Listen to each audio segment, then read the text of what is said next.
The Guild is Maximum Lawyers' community of legal entrepreneurs who are taking their businesses and lives to the next level.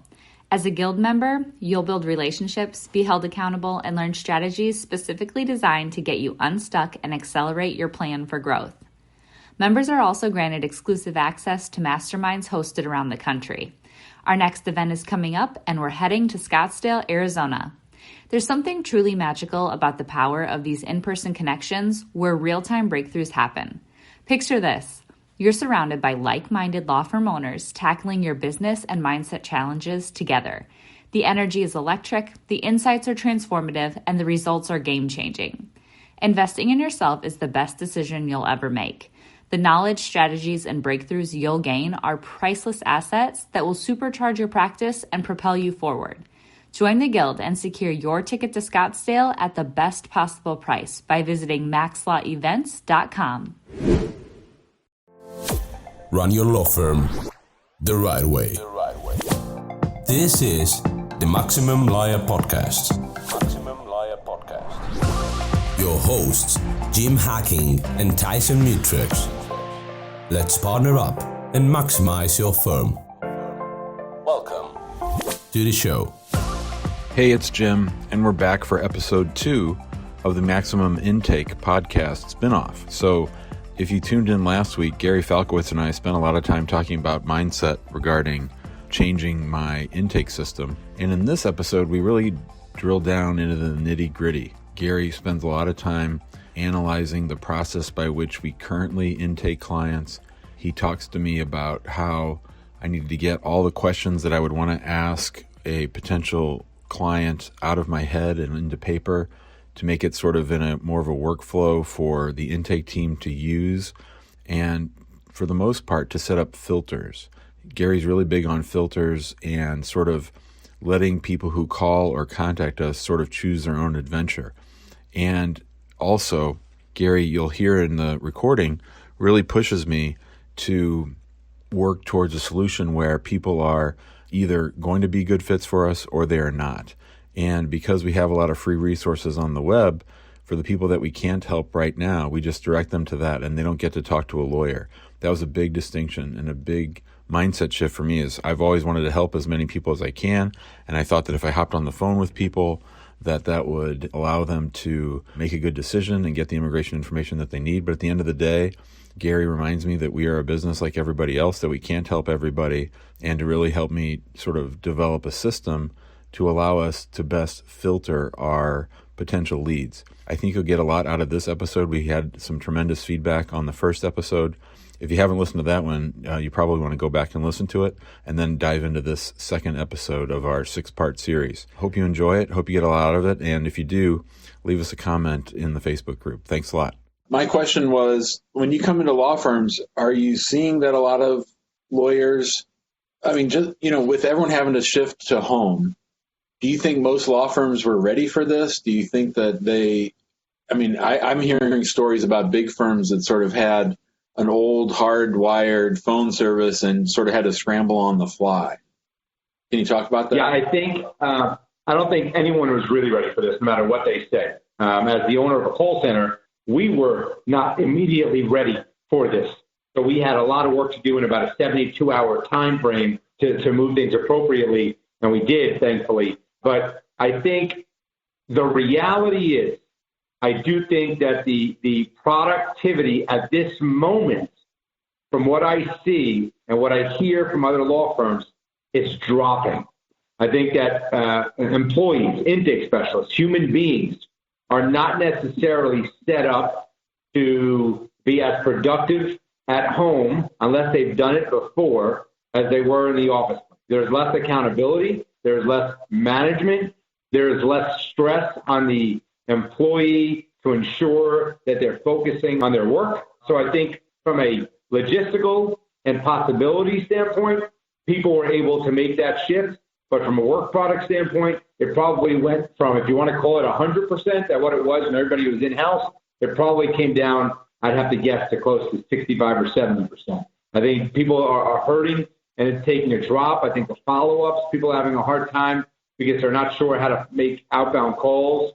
They do it from their cell phone. Do they set something up technologically so it seems like it's coming from the law firm? And I think it's going to be, it's interesting. People are going to have to, the law firms that flourish will take a few steps back, but then take a lot of steps forward over the coming month or two. I think it would be helpful because, for one, I don't really understand, and I don't know how logistically your company works. So talk a little bit about that, about like not just about the service that you offer, but then sort of how mechanically a call is routed through your system. Oh, sure. So, I mean, I assume you're talking about my call center. Right. So mostly what we do is case types are your typical personal injury or auto accident cases, a lot of mass tort, a lot of the higher volume stuff, because the way we charge is a cost per signed retainer. We put the carrot in front of us whereby we only get paid if we're successful. If we stink and you give us a lot of leads and we're on the phone for a long time and we're making a lot of follow-up efforts or attempts and we're not able to convert a qualified lead into a signed client, we don't make any money. So we keep the carrot in front of our team and in front of our company to be successful. How it would work, because I don't want to make this call all about that. I really want to jump back into the consulting aspect here. But how it would work is if you said, hey, Gary, my intake team is falling apart, or I'm about to jump into the new Zantac litigation that everyone's talking about, and I know that if I go on TV or if I do a digital campaign, the volume and the response is going to be significant, and I don't have those resources to handle the response, the qualification, the follow-up, and the retention to ensure that I'm maximizing the return on my marketing dollars. That's when you have this ability to say, can you, Gary, can your team handle those four aspects? And I'll pay you a flat fee for every case you get signed that meets mine, Jim's, qualification criteria. So our team will make sure we're using your criteria, your sign, your retainer, and then everything is automatic. If they sign electronically, you get notice of that right after they sign. But it's an economies of scale offering. So when a law firm say they have this big settlement and all of a sudden they want to throw $1 million or $500,000 into a new campaign or into new marketing efforts, but they don't have the internal resources to handle that, and that's the only thing stopping them from moving forward with a large campaign. That's where a company like mine can help. But are those people generally in a call center when the virus isn't here, and then they had to all go home? For the most part, yeah. The majority of my staff was in a call center outside of my window, and now every one of them is working remotely. And quite frankly, it might be that way forever. We're happy with where it is right now. We are hiring. We're growing. We've grown since coronavirus started, and I'm lucky and grateful that that's happened. And I know that can stop at any given second. But given the demand that's being asked of the company, we need to make sure we have the staff available. All right, so that's all very helpful, and that's good information. Thank you. Let's jump in. The first thing I'll tell you is I'm not so concerned about how long this is. When we first spoke, one of your concerns was, and one of my concerns, quite frankly, was, are you asking way too many questions? And I don't think the answer is yes. However, what we need to do as an industry is understand something. We need to understand that we may not have a second bite at this conversation. We have to understand that we have to put all of our efforts in determining whether this person qualifies for representation during this conversation. What we don't want to ever do during the first conversation is have the claimant go back to do some of their own research to get back to us, because quite frankly, most claimants, whether it's smart or not, are going to pick the law firm that gets them to where they want to be fastest, rather than the law firm that might be the most appropriate for them. So if a claimant speaks with two law firms and one says, hey, Mr. Jones, looks like it could be something we can help you out with, but I just need to find out what the result of that application that you sent in was, or I need to find out what the doctor said your injury was. Was it fractured? Do you need to have surgery? And the claimant says, okay, I'll get that for you. I'll look into that for you. And then in the meanwhile, he has this other law firm that already told him, hey, this is all we need to hear right now. You qualify for representation. Let's get you signed up, and then we'll tell you what else we need after you're a client. He's going to take the latter, or she, because it's faster, it's easier, and it takes the responsibility of their case off of their shoulders and puts it on to those of the experts. So, and the only reason I bring that up, and for anyone else listening to this call, is be careful about all the questions you're asking at intake, because quite frankly, right now, what law firms are doing, they're using this time to investigate. They're using this time to get a head start on what they're going to do with the case once it becomes retained, if it becomes retained. What they don't realize is they're actually leaving a lot of clients on the table, a lot of money on the table, because they're trying to get a head start. What they should be doing is saying, okay, let me see if this qualifies. Let me get some basic information to get started. Let me get it retained. Then I'll work on some of the other information, because guys and Jim, what's the worst thing that can happen most of the time if you retain a case that you don't want? The worst thing that can happen is you have to reject it. And you just have to have the resources and the know-how to reject it appropriately. But the reality is that's okay. Let that be okay. So now looking at your question.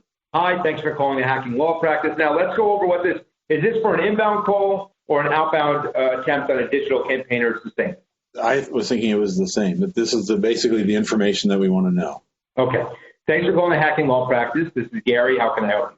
So right there, how can I help you? Do we know the likely reason why they're calling? Yeah, what immigration matter can we help you with? Or, and can I ask a question about this? So yeah. Here's something I've been thinking about. Clients don't call up here and say, I want to fill out an N-400. Clients call up and say, I want to become a U.S. citizen, right? So how do you ask the questions in a way that are not overly lawyerly and that's more in their language as opposed to ours? I assume you think that's an important thing to pull off. Sometimes yes, sometimes no. I think sometimes they want to hear that you're a lawyer, and there's nothing wrong with it. I think the most important thing is for you to figure out why they're calling without prolonging the call unnecessarily.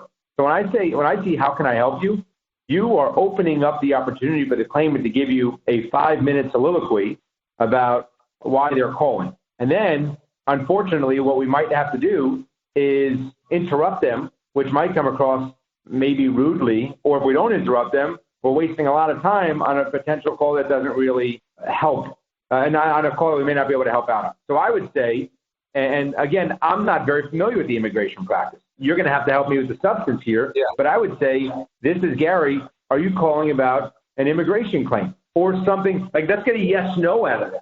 Let's direct, this is a direct examination, as we all know, us lawyers, right? So we should know the answers to all the questions here. So let's ask yes-no questions in the beginning.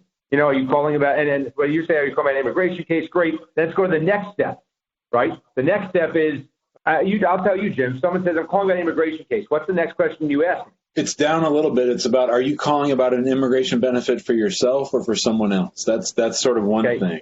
Great. Okay, so here's what I'm going to tell you to do. Are you calling about an immigration case? They say no. Is there a possibility you can help them or no? No. Okay. But you still want to get, if they say no, you still want to get a basic summary as to what the reason for their call, because it might be a referral, right? It might be a case you can refer the case out to another law firm on. So if they say no, you get a basic summary, and at least at this point, assuming you don't have a system in place to warm transfer that call to an auto accident law firm in another state or to a workers' comp law firm in your state, doesn't matter. Let's get that basic summary and let them know that we might be able to find, unfortunately, it's not something we work on internally, but we work with many law firms throughout the country on all sorts of case types. We're going to see whether we can find a law firm to help you out. Does that work for you, ma'am, or Mr. Jones? And they're going to say yes, likely. And then you're going to ask for their contact information and let them know that either you or that law firm, with their permission, will reach back out to them. Yep, that makes sense.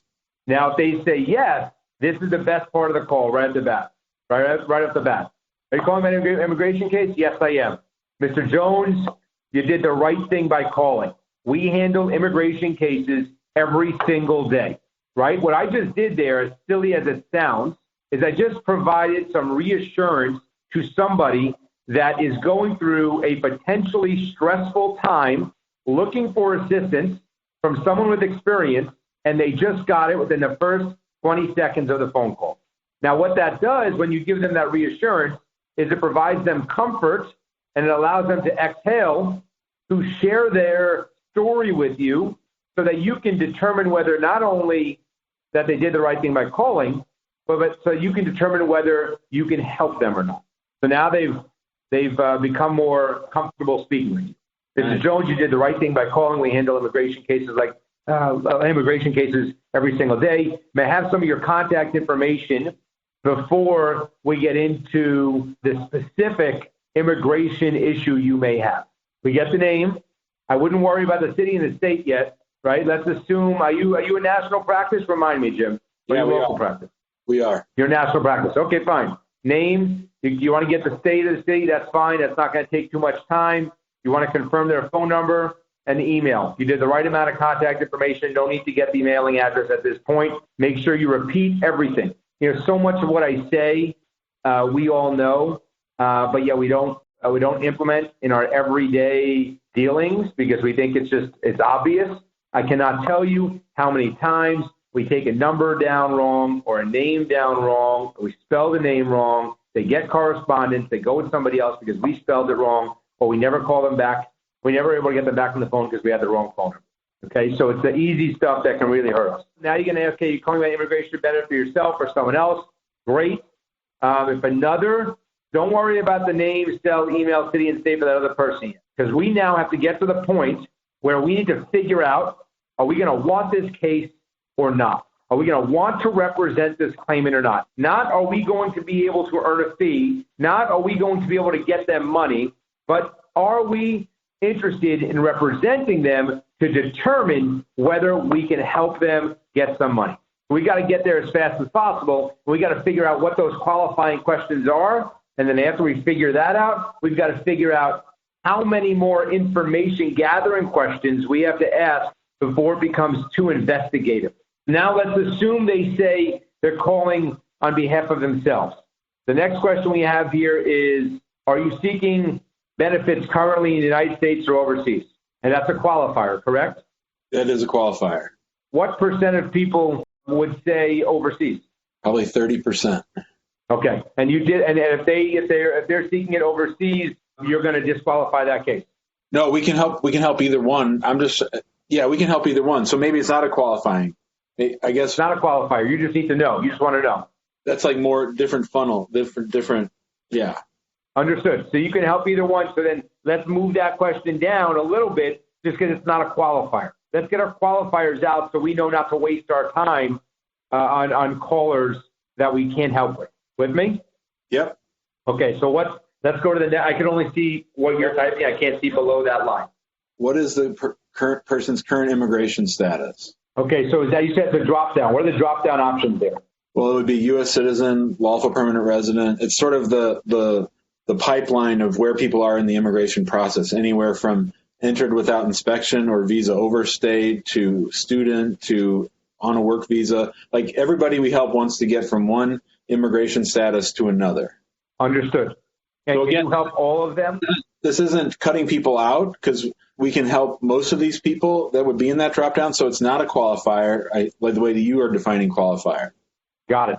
Okay, good. So we're going to hold that question for a moment as well. Tell me where the next question you have, where the yes or no determines whether it's a disqualifier or you're going to keep moving forward. Like, let's talk about the disqualifiers. What here would disqualify? What answers? Well, I'm looking at the list. I mean, if they have an attorney, right? Isn't that the next question? If they already have an attorney, is that likely a disqualifier? Yeah, that's a likely disqualifier. We do take over cases from people sometimes, but usually those are not the best kind of cases. Okay, so what we need to do here is we put that question up on top right after we tell them, thank you for, you did the right thing by calling. We want to ask them, are you currently represented by an attorney for your immigration issue? Now, if they say yes, I assume we have a follow-up question to determine whether we want to move forward with someone who's currently represented or not. For instance, what's the reason you're looking for a new lawyer? And based on what they say right there, that might dictate whether we say, sorry, we can't help, or you know what, we could probably help you out. Got it. That makes sense. Because if they say, oh, my attorney is an asshole and I hate him and I call him every day, I call him 3 times a day and he never calls me back, that's going to be a disqualifier. That's exactly right. Okay. Yeah. So now we asked about whether they have a lawyer. Do you have any other disqualifiers here, or do you basically want the overwhelming majority of people who contact you. Well, here's one, Garrett. Would you say you're looking at, and Dean Jackson told me this question is too helpful for me and not helpful enough for them. Would you say you're looking to hire an attorney or just seeking information? That's going to be a qualifier, because remember, or disqualifier. For us, the way that we have things set up right now is the leads team is pushing people to a consult, but you and I have been talking about having sort of a pre-qualifying discovery 15-minute with a non-lawyer kind of a questionnaire before they get to the lawyer. But that's a question that's important for us. I don't know how important it is for the client.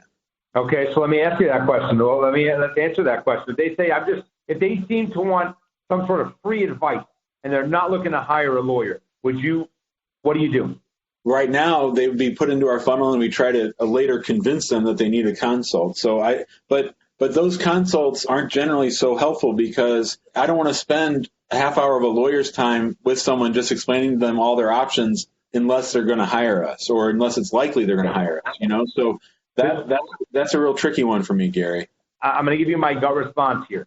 Assuming that the minority of people that are contacting you are just looking for some free advice or some free time, it's a waste of your time. I would assume that the minority of those people that you're doing consults with that have told you up front that they're just looking for some information, I'm assuming the minority of those people ever hire you as a lawyer anyway.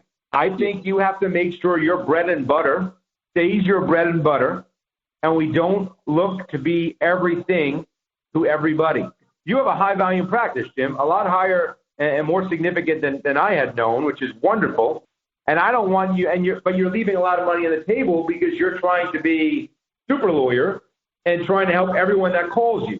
You're running a business, though, which means you have to maximize your revenue. You have to maximize your profits. You have to find the holes and plug them. You have to find the inefficiencies and make them efficient. It seems to me like it would be very inefficient for you to spend any time with somebody who outright tells you, I'm not looking for a lawyer. I just want to know if you think what just happened is fair for me, or whether I should do something differently, or they're treating me unfairly, and things that, quite frankly, you probably can't even give an opinion to until they become a lawyer anyway. So you're walking that thin line anyway, trying to be a really nice guy, but also potentially giving legal advice. And I'm not saying you're doing anything wrong. I'm saying you're trying to be a super lawyer. Right. So my gut is saying that's a great question to ask, because it's a qualifier. It's a disqualifier. So at the outset, we should say, do you currently have a lawyer? No, we do not. Are you looking to hire an attorney for your immigration issue? And if they say maybe or yes, you move forward. If they outright say no, you can ask why they're calling, and then maybe have someone call them back later, Jim, and see if you can help them out. But that's a waste of everyone's time at the outset to try to convince someone who didn't even call to have a lawyer in the first place, but rather was just hoping to get confirmation that whatever's going on is the right thing for them. Hey guys, it's Becca here. I'm sure you've heard Jim and Tyson mention the Guild on the podcast and in the Facebook group. That's because we're seeing some really exciting things happening with Guild members and their businesses. The Guild is this perfect mix of a community, group coaching, and a mastermind. Inside, you'll gain support, tap into a network of connections, and continue learning, a common theme among successful entrepreneurs. There are so many benefits inside the Guild, including weekly live events and discounts to all Maximum Lawyer events. Head over to MaximumLawyer.com/the Guild to check out all of the benefits and watch a few testimonials from current members. Investing in a community is like the self-care of business ownership. Being in a community with other people who get it is crucial when you're creating a rock-solid foundation to build your business on, one that's strong enough to withstand setbacks, transitions, and growth. So head to MaximumLawyer.com and click on the Guild page to join us. Now, let's get back to the episode. So you're right. You're absolutely right that we're trying to be too helpful to everybody, that I am trying to be a super lawyer for everybody. And there's this sort of thing with me, Gary, where I've been reluctant to not help people whenever I can, right? So that's a good trait, but it can go too far. And so, I have 500 YouTube videos and I have 1,000 pages of content. So I think that would be where we point them, right? Is that what you're thinking? You're nodding like a fiend. 100%. And I hate coming across as such a uncaring, if that's even a word. You say hard at. Hard at, perfect. But I also know how much money and how much time you put into your business, and I also know that when you spend time on something that's not going to make you money for your business, that you might be losing an opportunity that will make you money for your business. And I don't think that's the right way to run a business. I think it's an excellent question. I just think you're handling it in an inefficient manner. I think you can easily say to them, hey, Mr. Jones, have you been to our website? We have over 100 videos that provide some guidance to people in your position. Love for you to go check it out. Here's our website. I'll also, if you could briefly summarize for me what your issue is, I'll also share that with our legal team and have someone call you back if they think they can help you out. Now you did two things. You guided them and you still took their information, but we're not putting them on some sort of calendar. We're not spending more committed time to them at that moment. And then, by the way, we still could, right? The intake specialist or whoever's picking up your calls should get that brief summary, 3 to 5 sentences, why they're calling. They're not looking for a lawyer. They bring it to you. You might see something and go, oh, my God, like, no, this is they don't realize they need a lawyer for this. Let me call them back right now. And that's got to be in place. But if someone's telling me I'm not looking for a lawyer, I start to get all anxious that they're wasting my time because someone else might be looking for a lawyer. That's fair. That's cool. So I think we could use that as a disqualifier for you big time. Okay, so we'll move that one up. We move that question up. We potentially disqualify the ones that outright tell us they're not looking for a lawyer. Any other potential disqualifiers? No. Okay, so now... Let me just make sure, Gary. Let me just make sure real quick. Go for it. Let's go through them together. Okay, so we move that down. We have immigration status. Yeah, the immigration status. Status you're seeking. Tell me. Yeah, that's just information that we need. That's not a qualifier. Does the person have a current deadline? That's not a qualifier or disqualifier. When would you like to get started on the process? So that's another one that I think is sort of... Why do you ask that question? Well, people think about applying for immigration benefits for a long time. And that was just sort of to rate on a level of urgency how likely they are to hire us soon.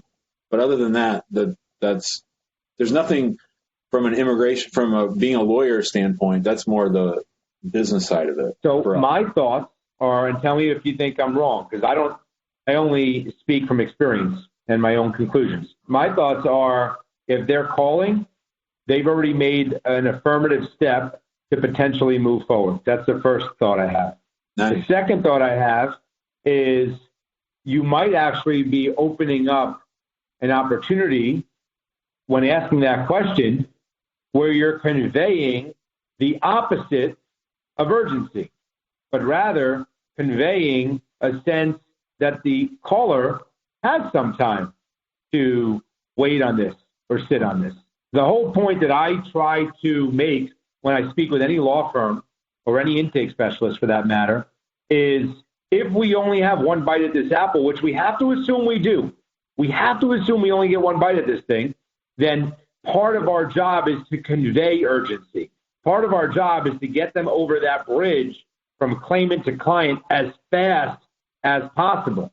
So I would suggest let's remove that question. Let's assume that they're calling because they're interested to move fast. And let's double down on that assumption by, and I was going to get to this in a moment, by actually offering them the opportunity to sign with you electronically while on this call if they qualify. So I want it to be consistent. I don't want to throw that question in there because then it might give a caller some pause. Yeah. And it also is not consistent with urgency. That makes a whole lot of sense. So, yeah. All right. So that's all my questions. We've gone through all of them. Everything else is just details about the case itself. I mean, this is wonderful. This is short, a lot shorter than I thought it was going to be. It is. You have a loose criteria, which that was up to you. I never told you to make it looser or tighter. You happen to be in an industry, it seems, where you can help a lot of people because the only real disqualifiers are if you have a lawyer, if you don't want a lawyer. You know, I mean, you basically can help everybody who has an immigration issue that wants to move forward. So after you get this information, and I think your information gathering questions, which you only have like 5 or 6 of them, that's fine. You can even add a few more if you wanted because most of them are yes or no or one-word answers. before you get to that, are there any other qualifying questions that you customarily see that you think I'm missing? The qualifying questions usually pertain to the following. Currently represented, there might be usually an age group issue. Do you have any age issues? I'm assuming you're not going to represent minors when minors are calling you, and represent them when they're representative or rep is on. Age isn't a problem for us. Age isn't a problem. Location's not a problem for you. You do national, even international teams, or at least international issues. Those are usually your basic qualifiers. Then it becomes qualifiers associated with the specific case type. And you're saying that with immigration, there's no specific limitation right now that would disqualify a claimant. There's no status. Is there a status that you hear from a claimant? You go, yeah, no, we can't handle that. You already became a citizen, or you. So in immigration, Gary, right now in America, there are probably about between 12 and 15 million people walking around without immigration status. And like 1/3 of them are people who had a visa and never went back home. And the other 2/3 are people who came without inspection. So those people still might have options. Their options are just a whole lot more limited than other people. So like I wouldn't tell someone who entered without inspection that there's no reason to meet with us if you think you have a legal issue, because usually they know like that means they're in deportation, or that means they're trying to get some immigration benefit based on marriage to a U.S. citizen. They might not know all the ins and outs of it, but they know enough to know that they need to call a lawyer. So I don't think based on status, immigration status, that we would necessarily I wouldn't want intake people to disqualify those people. No, I hear you. And remind me, Jim, if we don't do the I think it was $100. What was it? $100 that we were charging? That's what it was. Yeah. Yep. Right. If we don't do that, how are they paying you? Is it contingency fee or is it hourly? No, it's flat. It's flat fee. So like if someone's in deportation, they're going to pay me $3,500 for the initial pre-trial stuff, and then like $6,500 or $7,500 for trial. Okay, so let's talk about that, because that's a qualifier and disqualifier for you. Now, do they give you their payment information at what point? When they sign the contract, they usually pay half up front, and then we put them on a payment plan for the rest. Okay, so I would think your next questions here are is explaining your fee. Is explaining your fee to the caller, right? And Mrs. Jones, based upon let's talk about that, because I and my wife and I have a difference of opinion, and I think a lot of lawyers come down in varying shades of this. Do you think that we should put our fees on our website? Do you think we should let our intake team know what the fees are? Because some of the lawyers in the office don't want to be bound by what our fees are, because the case might be more complicated, and sometimes we make the fee higher based on the circumstances of the case or the difficulty of the client or those kinds of things. So where do you come down on that? Yeah, so let's go through there's a few questions I got to ask before I tell you what I come down to. So do you have a lawyer speak with everybody? If someone called right now, Mrs. Jones, and this Mrs. Jones, I'm sorry for picking on Mrs. Jones today, the Jones family. If this person qualified based upon the questions we just went through, what would be your next step? If we were not going to do an in-person, because we got to move away from that in-person meeting before retention. If I wanted to get that case retained, and I somehow convinced you, hey, Jim, we got to get these callers retained, what would be your next step? What I'm envisioning, so historically, as you know, it's been intake team try to push towards a half-hour consult with a lawyer for which we charge $100. You want us to get away from that. I want to get away from that. So what I was envisioning is like a 15-minute discovery call with someone on our intake form where we really go over these questions with them and do sort of more of the basic fact gathering. And who would that call be within your team? There's Katie, Daniel, and Marwan. So those three people would be doing it. Are they are they lawyers? Are they case managers? They're just intake right now. They're not working on cases. Who just gathered this information? One of those guys? Right. Okay. So one of those guys gets this call. Yeah. You're hoping that they then have a 15-minute discovery call? Yeah. On another call? Or why not continued? It'd be this if we're the one doing the actual intake call, but Smith answers our phones, and then we get the basic background data, and then we go after that. Right. And this might be all convoluted. This is just me trying to move away from the lawyer half-hour consult approach. I get it. No. It's not convoluted. And for those of you who are listening to this, I might be repeating myself. Please note that we haven't spoken in a couple of weeks, so I needed to refresh my recollection on some of the stuff that Jim's sharing with me. My goal is to have Smith AI, when they go through this basic qualifier, if someone qualifies, it seems like the majority of callers you're going to get are going to qualify.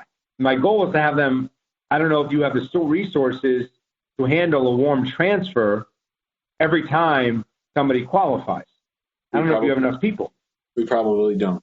So the next question might be deciphering which one of those callers justify a warm transfer. And I would argue, without knowing much more, that if you ask a call, what percent of your callers don't realize, walk away, do you think, because there's any real fee up front? Because that's a lot of money. And then, oh my God, I don't have that money.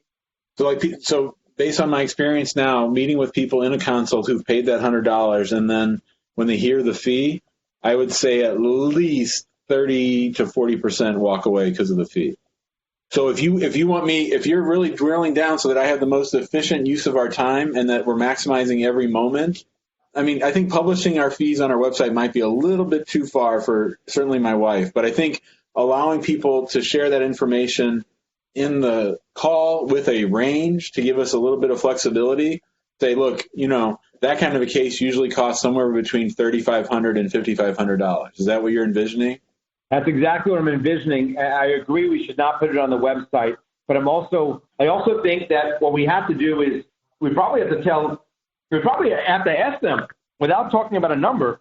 I think we should have a disqualifier here and say, listen, immigration cases are the way the lawyer gets paid is a flat fee, and that number can range between $3,000 or $4,000 and significantly more, depending upon all sorts of factors. Before we move any further, I want to make sure that you're aware of this and that you'd like to still have a conversation with someone from our legal team about what the cost would be to get started. Now, I don't know about those particular words. Yeah, tell me, Jim. So that's brilliant. And so let me just tell you a real quick story. So back when I was a baby lawyer and I needed a new website, one of the companies I called was Foster Web Marketing, and I had my little sales call after I got in their funnel and the whole thing. And I'll never forget that when they were talking about building me out the price of a website, the sales guy, Ken, said to me, so, typically our websites cost around $10,000. And then he paused and he said, I wanted to make sure you're aware of that information. And I want to know, do you think it's worthwhile for us to continue the conversation? And I said, well, yes, I would. So I went ahead, right? But so that, I see what you're doing, Gary. What you're doing is, this might be a thing with me. It might be a thing that other people can relate to. It's almost like we want to hide this part of the discussion until we hook them, right? First you hook them, then you tell them this. But you're sort of turning that on its head and saying, why waste your time with the people who are never going to hire you? So why not share that information early on? Just so you know, my mind is now blown. I understand everything. Yeah. I understand everything that you're saying. And I'm glad we're doing this. Awesome. So am I. And you got me thinking differently than how I normally think. And I'm thinking out loud. So I apologize sometimes if the words don't come out as clearly as they should. But I do know, I would think in your position and in claimants are calling you, I would bet a lot of people, because they don't see the pricing on your website, because they don't see the pricing on TV, but they know they need an immigration lawyer, they're going into this blindly. And I would bet that a lot of people are hoping that you're going to do some sort of civil service and voluntary work for them to help them. And that's unfortunately not, that's not something you can do for your business. And if you could take out those people who have already convinced themselves, I'm not paying anyone money. I'd rather just keep gambling on whatever I'm doing than stop wasting your time with them. Because you can't go from $0 to $3,500 very easily. You can't go up to someone who said, I don't want to pay $1 and have them pay $3,500. That's not 0 to 100. That's a big jump. So by the way, is 100 to 3,500 as well. So I think let's figure out who has no interest in paying you money, and let's move them to the side. You have a high volume to work with here. Well, that's what we thought the $100 was going to do, that the $100 was going to was going to mark those who might be willing to pay that higher fee later on. I get it. And I think that that's a big jump too, right? But $100 to $3,400 to $3,500 is not an easy give. It's not $100 to $300. So, and I think you're probably, like you said, 30. So you think 30 to 40% of the people who pay $100 are too intimidated by the total price and may walk away. Yeah. Okay, and that wasn't worth it for you. You already told me that the $100 for those people that's not what's making you a lot of money. That's right.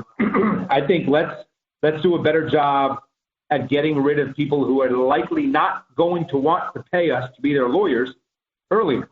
What about people on the fence? What about people on the fence, like people who might be willing to pay $3,500 but might not? Is that gonna push them away, or do you think that's gonna? I mean, if it's not costing them to keep going, I would imagine they'd keep going if they're sort of right because you're selling right. So here's the thing: I don't want your intake team. I would rather. What are your thoughts on this? There's something in my mind. I don't know if it's going to work, but what are your thoughts on retaining a client for a free basic investigation, giving them imagining expectations that there's going to be a cost? If you determine that you can help, the cost could be between X and Y dollars, but we want to get you signed so at least we can put some thought into what that number is. And then once we get you signed, we then tell them, listen, cost is going to be $5,000. This is why. Let me explain to you. So you're saving the sales pitch on why it costs money and why they should move forward until after they're retained and they go, I just can't do it. If they want to negotiate with you, that's up to you. But I just can't do it. I was really hoping you'd tell me it was $1,500. And you say, unfortunately, I can't do it. It's too much work. I have to get into this. And now you end the relationship. But at least you hook them in to become a client, not look elsewhere, which is what you do when you create that attorney-client relationship. And then you talk about the actual cost after they sign that retainer. What are your thoughts? That sounds like you're reversing yourself. Why? Well, because I thought we were going to let the leads team sort of share what the fees are going to be. And we could. No, we're going to. My point is why I want to get these clients signed if they qualify. I want you to make sure you're not leaving money on the table. So once they tell us, listen, I want you to bring up the numbers. Listen, the cost could be anywhere from $3,500 to even sometimes as much as $5,000, $6,000, $7,000, $10,000. That's what it could be. We don't know yet specifically. I have to do a little bit more investigation. In order for me to begin that basic investigation, which I will do for you for free at the outset, I'm going to have you sign a basic retainer with me that just allows me to review your case, basically, and then come back to you and tell you what the cost will be. I didn't do it, and I'm not saying anything inconsistent here. They might say to you, no. I thought this was going to be for free. I do not want, I'm not going to pay any money. I'm not interested in paying any money. Well, good. We don't want them signed. We don't want to sign them. But the other ones that say, okay, yeah, I'll let you look into this. And then you now bought yourself actually some time. Because I do believe the majority of people, although unfortunately I see sometimes it goes the other way, but the majority of people, once they sign a retainer with you, they're not looking in. Right. So I want to put you in a position where you have these people who you now need to get back to and give them a specific price rather than, here's what I'm concerned about, Jim. Here's why I'm saying what I'm saying. I'm concerned that right now we go through this basic intake that we go through this basic intake. We think we want the case. We tell the claimant we want the case. And now we push them off to another day and another time with another person. Yeah. I don't want to do that. We lose contact with those folks. For sure. So I don't know. Maybe you could tell me, Gary, you're crazy. No one does it that way. I wouldn't do it. Maybe I'm wrong. But I would think, you know what? Let's tell these folks what the cost could be. Let's also give them something for free, assuming they qualify, which then that free is time. That become our client right now. No cost to sign with us. No cost to have us begin an investigation. But once we determine that we need to move forward with your case, we can move forward with your case, here's what the cost will be, and here's what you have to sign to have us do that. I'd probably feel more comfortable doing it without the signed agreement. I know that's counter to what you're saying, but I'm just worried about taking on responsibility for all these people, especially some with deadlines or things. So how do you decide? Fine, let's forget that. How do you decide what the cost is going to be? Who makes that decision and when? The lawyer during the consult. But how do we get that decision? But I'm willing to I'm willing to do what you're saying and figure out a way to not have that be when it happens. In other words, I think that we're probably, let's say that 9 out of 10 cases are 3,500 and one is 5,000, right? We're probably losing many more cases by sticking to that late date of filling them in on the fee. And maybe we can even build in a little bit of cushion for ourselves. You know, in the final determination by the attorney might lead to extra cost if your case is, you know, untraditional, or we figure out a way to better train the team on spotting the problems that would cause it to jump up in the fee. Okay, so here's what I'm thinking. I didn't realize, good, that's a good answer. I didn't realize it was most likely $3,500. I thought maybe in my mind I made up all these different scenarios that it could be anything, 35, 5, 6, 7. So if that's the case, then yes, we should bring up the number on the call, and if they're at least maybe, if they give us a maybe, at the very least, we should warm transfer that to a lawyer. Okay. The lawyer should be the closer for you, and then we need to get it signed. So ideally, it would go your intake or AI. And AI too will tell them, hey, there's going to be an upfront cost of approximately $3,500, and that what you get with that from that cost is the following. And you and I can work on some of the terminology and the wording there is the following. So before we move forward, I need to make sure that you're comfortable with that. If they are, we move that to the lawyer. The lawyer closes, reassures them why that cost is what it is, and then tries to get that, even gives it back to the intake specialist to get it signed so that the lawyer isn't staying on the phone for an electronic retainer. Okay. Now, how about the payment, though? How do they give you, is it 99% credit card? Yeah. Okay, and who gets that information? The lawyer? No, the intake or Smith or whoever. I mean, right now Smith is just okay. So AI Smith is getting that too, the credit card information? Yeah, but that was for consults, not for cases. I mean, it sounds to me like we just have to, our intake needs to include this information. We got to speed up the process from lead to client. That's what we have to do right now. And there's nothing you've told me that makes me believe you can't do that. You know, you need to have a lawyer available, but how many lawyers do you have in your team, Jim? 4. Okay. And how many, and they all get involved in this aspect of things to talk to claimants for consults or things of that nature? 3 of us do. One of them's brand new. Okay, say 3. And how many cases? I would love to be that role. Like that would make me happy. I'm sure it's a fun role. Yeah. How many cases are you now signing per week? Per week, we're doing 50 cases a month. So. Okay, so you're doing about 12 a week, and mostly weekdays? Yeah, I do a fair number on Saturdays, but mostly on the weekdays. Okay, let's call them 6 then. 6 days, that's 2 a day. If you do 6 days a week, that's 2 a day. That is, you have enough staff to get on the phone. And by the way, I'm hoping the number increases. But right. You have enough staff to get on the phone for a warm transfer so that we can close these cases faster. I love it, for sure. I mean, right now, Gary, the lawyers are spending, I'm doing probably 15 consults a week at a half hour a pop, and the other attorneys between them are doing 10. So we're doing 25 of these consults, or 20. I don't remember the numbers that we looked at it last week, but yeah, we were doing about 100 consults. Yeah, because we were doing about 100 consults a month, and we were signing up about 50 cases. So that's 50 hours of attorney time versus what you're proposing of, 15 minutes for each serious contender. We're going to make out like bandits, right? With time. With time. So just to go through this again, we have, and I have to hop off here for a moment, or hop off for today, but we have intake or AI doing a basic qualification criteria. Mm-hmm. And we're disqualifying people who are not serious or have a lawyer or are not looking for a lawyer, right? Those are our 3 disqualifiers for the most part. I have a lawyer, and I call him 8 times a day. I don't know why he's not calling me back. I don't want a lawyer, or there's no way I'm paying any money because I didn't realize I had to pay money.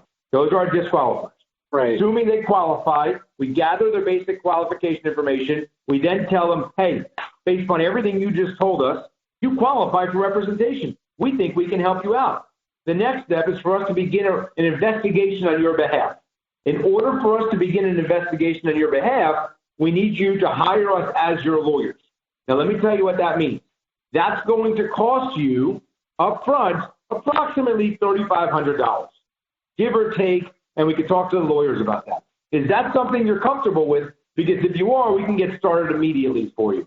If you're not, then we have to figure out whether it's worth your time or our time to continue the relationship. And we can say it nicer than that. But that's our sort of qualifier at the end where they go, no, that's crazy. I'll pay you $500, no more. Okay, well, now we know we're not wasting any time with you. But they say, it's a lot of money. Boom, that's fine. Give them to the lawyer. They say, yes, I'm okay with it. I just need my help. Boom, fine. Give them to the lawyer. The lawyer then has the responsibility of comforting them why that cost makes sense. Also tells them, listen, based on everything you just told me, the lawyer, we can start working with you right now. I'm going to send you back to my intake specialist. She's going to get your credit card information. She's going to have you sign a retainer. And by the time we hang up this call today, we're going to start working on your behalf. That's the goal, right? That is the goal. I want to see you guys, after we're done with this whole consulting, I want to see you guys start signing cases on the first call. That's doable stuff right there. I love it. I'm going to want to role play it out with you and read, we can work on it again next week, the exact language, but the overall approach, I think, makes a whole lot of sense for a whole lot of reasons. I think it'll take less lawyer time. It'll make us faster. It'll make us smarter, and it'll cut out a big chunk of people that we're spending too much time with right now. And it is. And we're going to have to track, listen, not everything is gold the first time you do it. So we're going to have to keep an eye on it and track it, because we're going to need to figure out why. Say the numbers come down in the first 2 days. Why? Are we scaring them? Are we using the numbers too fast? Are we signing way too many cases that we don't want? We're going to have to just track it so we can manipulate it to what we want it to do for us. Awesome. Gary, this was awesome. Thanks, man, so much. Thank you. All right, I'll try and work on a little script based on everything that you told me. Obviously, I recorded it so I can get some of the language out, and then I'll send you a draft before next Thursday. You got it, Jim. Thank you, my man. I'll talk to you next week. All right, see you, buddy. Bye, guys. Thanks for listening to the Maximum Lawyer Podcast. To stay in contact with your host and to access more content, go to MaximumLawyer.com. Have a great week and catch you next time.